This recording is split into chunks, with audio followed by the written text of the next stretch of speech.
The plumber's put in a new backflow and supply, and then we've got to connect it to the existing sprinkler system here. So put some copper pipe and then connect it. You can go simple and just do your male adapter 90 down, another 90, and then make your connection. But for blowing things out, we could use this as long as the inside is shut off and there's no drain open inside. So we could use this. You could use these test ports here, these test cocks. A lot of guys use these to blow it out, which is possible. But if I'm gonna build this new, I might as well put a easy connection here so it's better to blow it out later. Okay, so first thing first is putting this male adapter onto the copper pipe so we can get it into the backflow up there. But you need to scuff it. One quick trick is I use this little attachment for a drill. It's got the female and the male for both sides, so you can scuff them up, make them look real nice and clean, and be ready for solder.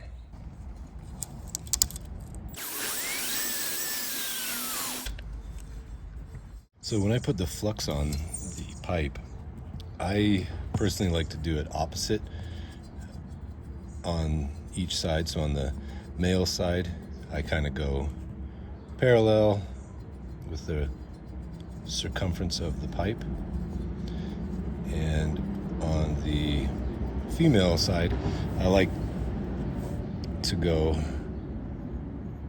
perpendicular with it. So I don't know, it's just a weird thing I do, I guess, but that way I don't mess anything up. You don't have to do it, you can do whatever you want, but that's just what I do. Another little tip too is I was told from a plumber a long time ago that you don't want to ever touch the surfaces that you're going to solder with your finger, because the oils on your finger can mess it up. So he told me that. I've always done it, and it's always been great for me. I haven't had hardly any leaks. So once it's been roughed up clean with the sandpaper or the brush, and don't touch it, and then put the solder or the flux on, don't touch it. So if you happen to, I always just wipe it off and then do it again. And then when you put it on, I like to always give it just a little twist just to make sure. So that's nice and tight. So now we'll get it heated up and solder it. One thing to always be aware of is if you're putting solder on, look below you, make sure there's nothing that can drip on, do any damage, or burn anything, melt anything, nothing like that. So we check there's nothing down below us besides dirt, so we're safe there. Here we go. Now, in most of these clips, I speed it up so as to save time, but with this particular one, I'm going to let it play so you know how long it takes to heat up the copper pipe. And times do vary depending on a lot of things.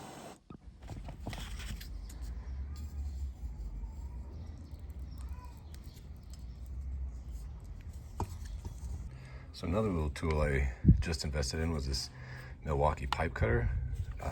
I've only had it for maybe a week or so, but so far I like it. But it works pretty quick. I'll show you how it works. So this is still a little warm, so I'm gonna grab the pipe with a pair of channel locks. And I wanna cut it right about here. There's some marks there. So make sure your safety's there. See how that cuts like that? But now I can't put it on. So then there's another switch down here. Push that, puts it back in place. So that's pretty cool. So here we go, we're gonna cut it. Push it on. Boom, got it. So now what I'm gonna do while that's cooling off is I'm gonna add the blowout connection for future blowouts, for winterizations. So it's just a T with a 3/4 inch female fitting adapter that slides right into that T, and then I can put a cap over this so no one really uses it until it needs blown out. So I'm gonna put this on here and we'll keep going. So just a couple of tips. If you're gonna be heating up several joints all in one place like this, instead of putting this joint on, soldering it, and then putting that joint on, soldering it, putting this joint on, soldering it, personally, I like to put them all together and then heat it up once, do all the soldering all at once. For me, it saves a bunch of time, and I'm not heating and cooling a bunch of stuff. It's just all at once and you're done. Oh, one last thing is if you're gonna be soldering anything with threads, personally, I like to have them facing up so that if I get any extra solder in any of these joints and it drips, it doesn't get into the threads.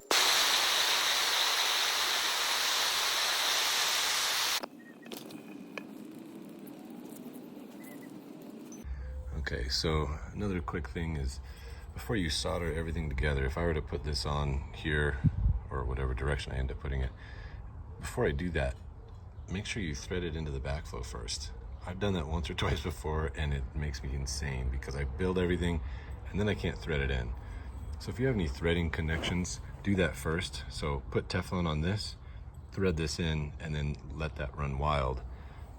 Build the rest of it, and then your last piece can be soldering this 90 right here, because everything will just slide right on and you don't have to thread anything on later.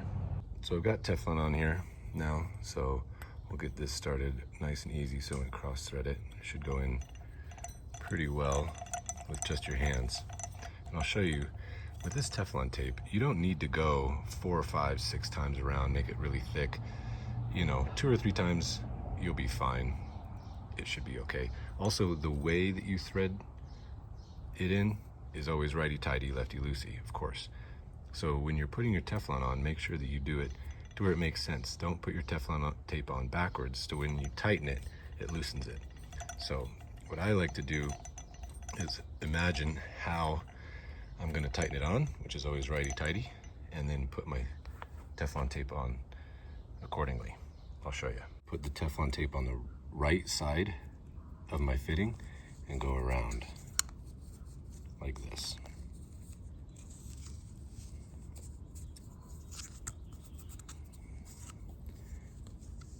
And that way, when I go to tighten it, it tightens the Teflon tape on there and it will make a nice tight seal. Also, don't over tighten them.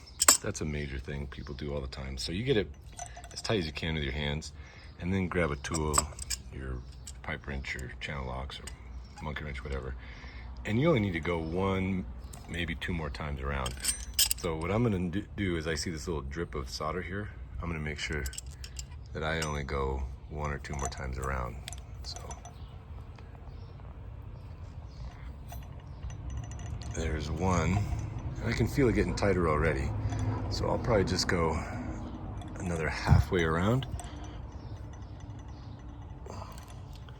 So then that drip is at the bottom. So here's our sprinkler valve. There's the connection there. And then we've got our battery operated clock right there. So we've got to go from here up to here.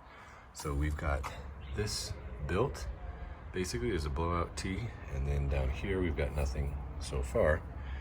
But what we're gonna do is put a 90 with a female adapter fitting right there to go in towards the valve.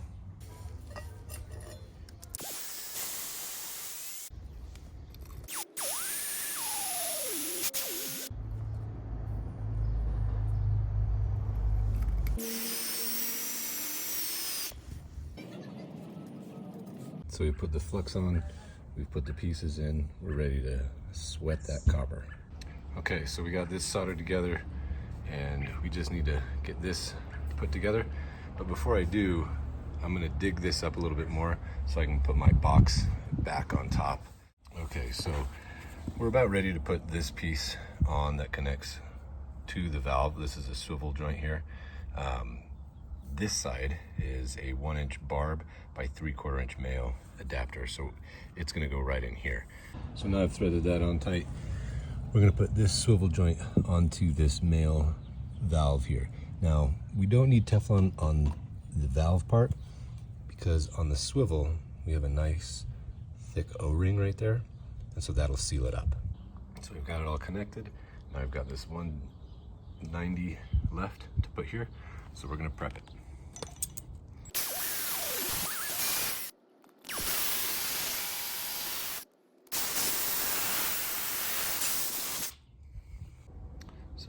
these are all ready. Just need the flux.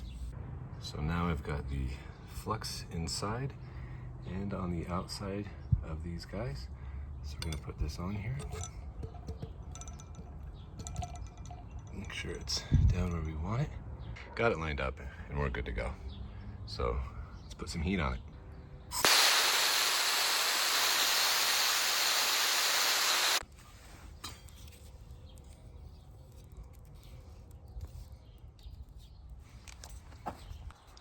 Okay, so I think we got it. So the last thing is, this is still not plugged, and this is for blowing it out or winterizing it in the wintertime. You don't have to put this in, but I think it just makes it easier come the fall or winter. Now you can use a regular 3/4 inch threaded plug here, which I use all the time, or you can use this as a 3/4 nipple with a 3/4 inch threaded cap. If I use this, then whoever ends up coming to blow it out, perhaps myself or someone else, they can have either a female or a male fitting to connect to this. So this just gives it a little bit more adaptability for later use. Now, it's kind of ugly, but it's also buried behind some bushes, so I'm not too worried about it. I'd rather be useful than pretty.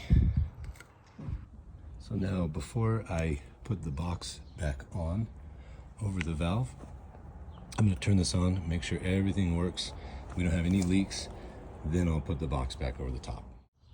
Okay, here we go. Okay, backflow looks good. We'll turn this on nice and slow.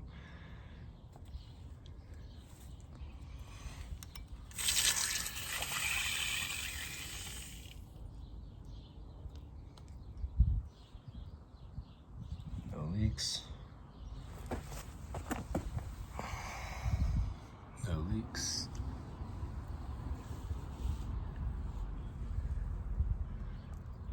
Yeah, excellent. So there we go. We got it all fixed up. Well, I hope this video has been helpful, and if you like it, let me know. We'll look forward to seeing you in the next one, and until then, let's get back to work.